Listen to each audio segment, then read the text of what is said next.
عجیب اللہ السلام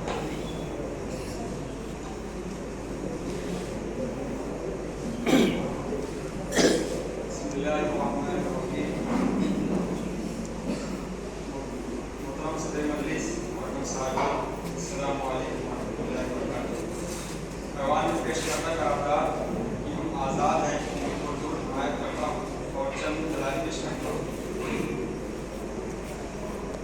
آزادی کا فیصلہ کرنے سے پہلے ہمیں یہ معلوم ہونا چاہیے کہ آزادی کیا ہے۔ جناب صاحب، آزادی کا مطلب ہے اقتدار، آزادی کا مطلب ہے اختیار، آزادی کا مطلب یہ ہے کہ آپ کی ترقی کی ہے، آزادی کا مطلب یہ ہے کہ آپ کی ترقی کی راہ میں کوئی رکاوٹ نہ ہو، آپ کو بھیجا پابندیوں کی زنجیروں میں جکڑا نہ جائے، آپ قانون کے دائرے میں رہ کر جو کچھ کرنا چاہیں کر سکیں، جو بولنا چاہیں بول سکیں، جو کرنا چاہیں کر سکیں، جو پڑھنا چاہیں پڑھ سکیں، جو کاروبار کرنا چاہیں کر سکیں، جہاں کہیں بھی پورے ملک میں آنا جانا چاہیں تو آ جا سکیں۔ جناب صاحب، آپ کو کیا لگتا ہے کہ ہمارے ملک میں ان سب کی پابندی ہے؟ کیا ہمارے ملک میں بولنے پر پابندی ہے؟ کیا ہمارے ملک میں پڑھنے پر پابندی ہے؟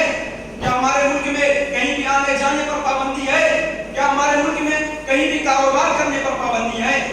اگر ایسا نہیں ہے تو میں مخالفین سے کہتا ہوں کہ انہیں کون سی آزادی چاہیے، وہ کون سی غلامی کا رونا رو رہے ہیں؟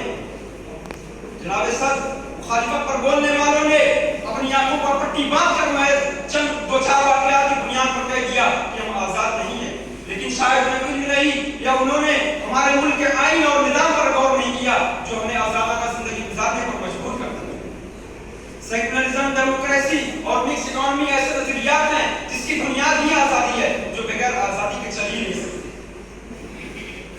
اس لیے ہمیں مجبوراً کہنا پڑتا ہے کہ ہم آزاد ہیں اور ہر پہلو سے آزاد ہیں، مذہبی، سیاسی، سماجی، معاشی، معاشرتی، تہذیبی، ثقافتی، قانونی، تعلیمی، ہر پہلو سے آزاد ہے۔ جناب صدر، اگر ہم مذہبی آزادی کی بات کریں تو ہمارا ملک ایک سیکولر ملک ہے جہاں حکومت کا مذہب سے کوئی تعلق نہیں، حکومت کسی بھی مذہبی معاملات میں مداخلت نہیں کر سکتی۔ اس ملک میں سارے مذاہب آزاد اور برابر ہیں۔ جناب صدر، مذہبی آزادی ہمارا بنیادی حق ہے جو ہمارے آئین میں درج ہے۔ ہمارے آئین کا آرٹیکل 25 کا 28 ہندوستان کے تمام شہریوں کو مذہبی آزادی کی ضمانت دیتا ہے۔ آرٹیکل 25 کے مطابق ہندوستان کے تمام شہریوں کو مذہب قبول کرنے، اس کی پیروی کرنے، اس کی اشاعت و تبلیغ کرنے کا مکمل اختیار ہے۔ آرٹیکل 26 کے مطابق ہندوستان کے تمام شہریوں کو اپنے مذہبی معاملات کا انتظام خود کرنے کا اختیار ہے۔ جناب صدر، آج ہمارے اس ملک میں 3 لاکھ مساجد، 6 لاکھ مندر، 30,000 چرچ اور 9,000 گردوارا، 16,000 جین مندر موجود ہیں، جو اس بات کی دلیل ہے کہ ہم آزاد ہیں۔ جناب صدر، ہم اس ملک میں قرآن پڑھتے ہیں، بائبل پڑھتے ہیں، وید پڑھتے ہیں، گیتا پڑھتے ہیں، جو اس بات کی دلیل ہے کہ ہم آزاد ہیں۔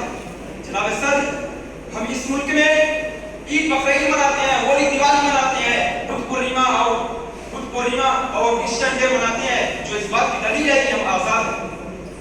جناب صدر، اس ملک میں سارے مذاہب کے پاس اپنے پرسنل لا موجود ہے، مسلم پرسنل لا، ہندو پرسنل لا، کرسچن پرسنل لا، پارسی پرسنل لا، جو اس بات کی دلیل ہے کہ ہم آزاد ہیں۔ جناب صدر، اس ملک میں ہمارے بنیادی حقوق متعین ہیں۔ ہمارے آئین کا پارٹ 3 جو ہمارے بنیادی حقوق کو بیان کرتا ہے، جس میں 14 تا 15 مساوات کا حق، آرٹیکل 19 آزادی کا حق، آرٹیکل 25 تا 28 مذہبی آزادی کا حق، آرٹیکل 29-30 اقلیتوں کے مفادات کے تحفظ کا حق وغیرہ شامل ہے۔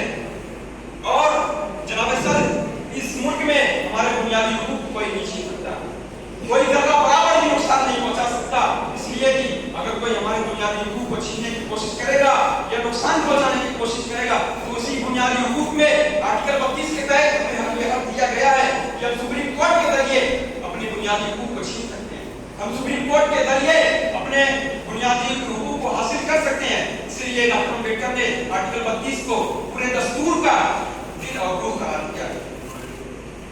آرٹیکل 32 کی حمایت میں کسی شاعر نے کیا خوب کہا، تمہاری ان تکلیفوں کا میں مکمل جواب ہوں، کبھی وقت ملے تو مجھے پڑھنا، کبھی وقت ملے تو مجھے پڑھنا، کبھی وقت ملے تو مجھے پڑھنا۔ جناب صدر، اگر میں مخالفین سے کہنا چاہتا ہوں کہ اگر ہم آزاد نہیں ہیں تو ہم آج